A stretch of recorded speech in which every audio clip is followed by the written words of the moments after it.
ನನ್ನ ಎಜುಕೇಷನ್ ಬಂದು diploma ENC sir, diploma electronics and communication sir. ಆ ಡಿಪ್ಲೊಮಾ ಮುಗಿಸಿ ನಾನು ಹೊರಗಡೆ ಬಂದಾಗ ನಮ್ಮೂರ ಹತ್ತಿರ ಸರ್ ಒಂದು 5 ಕಿಲೋಮೀಟ್ರಲ್ಲಿ ಒಂದು ಕಾನ್ಪೇಟ್ ಅಂತಲ್ಲಿ ಶುಗರ್ ಫ್ಯಾಕ್ಟ್ರಿ ಇದೆ ಸರ್.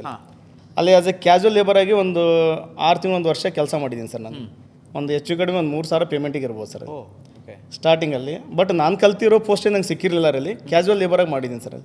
ಅಲ್ಲಿಂದ ನೆಕ್ಸ್ಟ್ ನಾನು ಮುದೋಳಲ್ಲಿ ನಿರಾನಿ ಶುಗರಲ್ಲಿ ಕೆಲಸ ಮಾಡಿದ್ದೀನಿ ಸರ್. ಅಲ್ಲಿ ನನ್ನ ಓದಿರೋ ಪೋಸ್ಟಿಗೆ ಕರೆಕ್ಟಾಗಿ ಒಂದು ಪೋಸ್ಟ್ ಸಿಕ್ಕಿತ್ತು ಸರ್. ಅಲ್ಲಿ ಕರೆಕ್ಟಾಗಿ ಕೆಲಸನೂ ಸಿಕ್ತು, ಒಂದೇನೋ ಚೆನ್ನಾಗಿರೋ ಪೇಮೆಂಟು ಸಿಗ್ತಾಯಿತ್ತು ಸರ್ ಅಲ್ಲಿ. ಬಟ್ ಅಲ್ಲಿ ನಾವು ಎಷ್ಟು ದುಡಿದ್ರು ಸರ್, ಒಂದು 8 ತಾಸು 10 ತಾಸು ದುಡಿದ್ರು, ಬಟ್ ನನಗಲ್ಲಿ ಸ್ಯಾಟಿಸ್ಫ್ಯಾಕ್ಷನ್ ಅನ್ನಿಸ್ತಿರ್ಲಿಲ್ಲ ಸರ್. ಎಷ್ಟು ದುಡಿದ್ರು ಇಷ್ಟೇ ಪೇಮೆಂಟಿಗೆ ದುಡಿಬೇಕಲ್ಲ, ಇಲ್ಲಿ ನಾವು ಇನ್ನೊಬ್ರ ಕೈ ಒಳಗೆ ದುಡಿಬೇಕಲ್ಲ ಅಂಥೇಳಿ ಸರ್. ಬಟ್ ಅಲ್ಲಿ ನಮ್ಮ ನಿರಾನಿ ಶುಗರ್ ಮಾಲೀಕರು ಇದಾರಲ್ಲ ಸರ್, ಮುರುಗೇಶ್ ನಿರಾನಿ ಅವರ ಒಂದು ಇವೆಂಟ್ ಮಾಡಿದ್ರು ಸರ್ ಒಂದು ಟೈಮಲ್ಲಿ, ಉದ್ಯಮಿಯಾಗೂ ಉದ್ಯೋಗ ನೀಡು ಅಂತೇಳಿ ಒಂದು ಕಾನ್ಸೆಪ್ಟ್ ಇಟ್ಕೊಂಡು ಸರ್.